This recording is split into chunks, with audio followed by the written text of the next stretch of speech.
بسم اللہ الرحمن الرحیم۔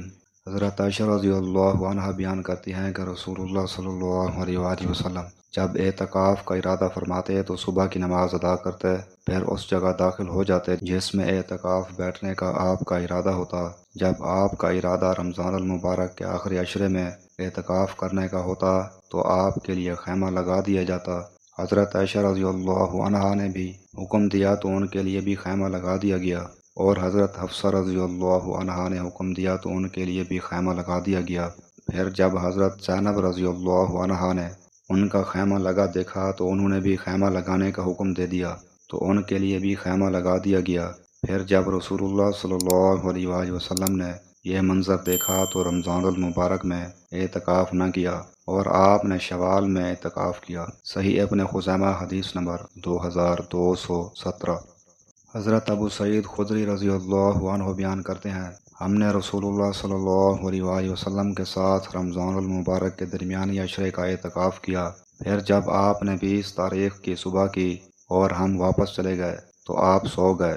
آپ کو خواب میں شب قدر دکھائی گئی، پھر آپ کو وہ بھلا دی گئی۔ پھر جب شام ہوئی تو آپ ممبر پر تشریف فرما ہوئے اور لوگوں سے خطاب اور فرمایا، جس شخص نے رسول اللہ صلی اللہ علیہ وآلہ وسلم کے ساتھ اعتکاف کیا تھا تو وہ اپنی اعتکاف کی جگہ میں واپس آ جائے۔ صحیح ابن خزیمہ حدیث نمبر 2220۔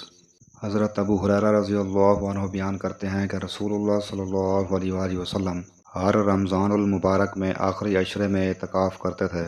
پھر جب وہ سال آیا جس میں آپ نے وفات پائی تو اس سال 20 دن کا اعتکاف کیا۔ صحیح ابن خزیمہ حدیث نمبر 2221۔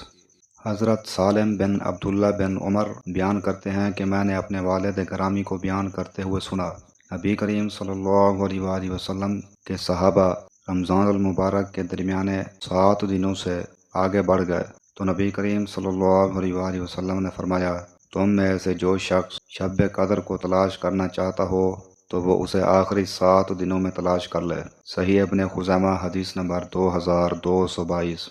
حضرت عائشہ اور ابو ہریرہ رضی اللہ عنہما سے روایت ہے کہ نبی کریم صلی اللہ علیہ وآلہ وسلم رمضان المبارک کے آخری عشرے کا اعتکاف کرتے رہے حتیٰ کہ اللہ تعالیٰ نے آپ کو وفات دے دی۔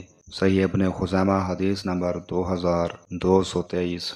حضرت ابو سلمہ رضی اللہ عنہ بیان کرتے ہیں کہ رسول اللہ صلی اللہ علیہ وآلہ وسلم رمضان المبارک میں قیام کرنے کا حکم عزیمت و وجوب کے بغیر دیا کرتے تھے۔